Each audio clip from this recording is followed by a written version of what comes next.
was an update, as much as I think we're going to get, in terms of how the policy conference is going here live from Newzroom. With me, Moeletsi Mbeki, the political analyst. Moeletsi, afternoon to you again. This idea of the ANC should have fewer members than it has now, and it's been interesting to watch how the debates in the ANC have changed. 20 years ago, there was the argument, I forget the name of the person who brought it up, but they said fewer but better. In other words, there'll be fewer members but better members. And if I recall, this actually goes all the way back to the original Communist Party in Russia. I think there was a debate back in the 1917 or so, the Russian Revolution times around this. Then, during the Zuma era, more and more people joined the ANC, and the ANC said, no, we want to have many more members. If you look at the evidence, it didn't lead to more votes. Is one necessarily better than the other? I still don't understand why South African political parties think they have to have large numbers of members. Julius Malema, in his 9th anniversary speech, that's one of the things he said. He said they want to have 1 million members by the end of the year.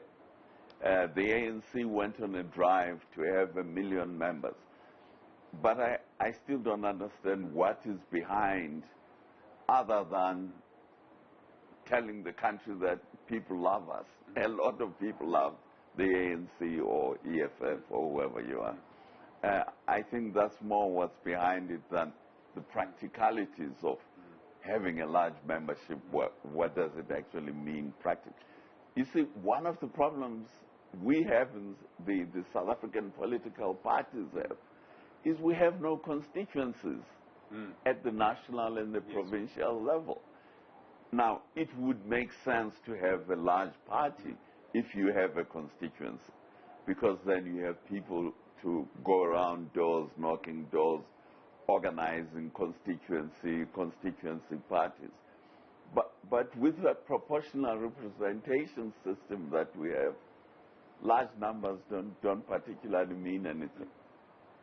I mean, aligned to that, it seems that maybe the reason that the ANC has gone through a phase of having a bigger party. I mean, let me go back a little bit. It would seem to me that actually, to build on your point, that having a large number of members has some negative consequences, is as NUMSA, the trade union, has got bigger and bigger, so it's had more factionalism. And I mean, that must surely be the case. The higher the number of people you have, the harder you are to manage. Yeah, especially if they have nothing to do. Yeah. Yes. You see, this is the thing. If you have these big parties, but the people really don't have significant job to do, then of course that becomes, as they say, the devil's workshop. Those big numbers. Then you have factions, corruption, and all sorts of things flow out of them. If, on the other hand, you had proper constituencies, then those big numbers matter, because they have to go out to mobilizing people in a constituency to vote for the party. But the ANC is opposed to constituencies. So they want these big numbers. They do nothing, and then they get the party, the ANC, into the trouble that it's in. I feel it must be that in most systems, the people who are at the top of a system, who got there through their understanding of the system, whether usually a democratic system or an electoral system in a political party, they never want to change that system, because it's the system that got them there. It's the system that keeps them there.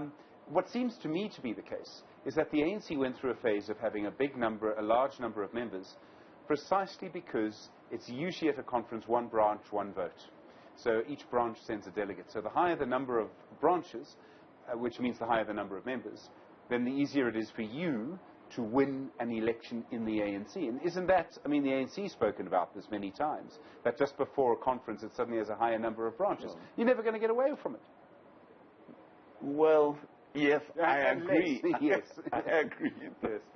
Under the current system, but if you go back, this was one of the points that was explained to me about the branches. When Chris Hani was assassinated, it was the ANC structures and the UDF structures and the that brought calm into the country. But those structures were functioning. Yes. And they were trusted by the people. Yes. Now, in a democracy, this was pre-democracy. Yes. Now that we are a democracy, those structures have more or less collapsed. They come up in order to elect leaders or elect people for parliament. So that's why you need proper constituency system in South Africa. It's not just a nice to have, especially for a brittle society like ours.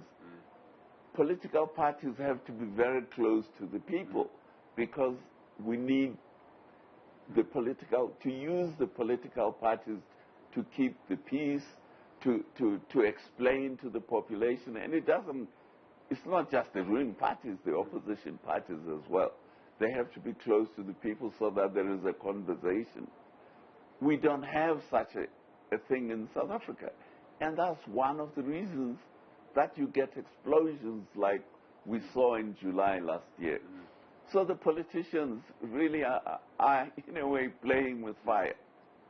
They don't like constituency systems, and the consequence of not having constituency systems is they have to use force instead of have a dialogue with the population.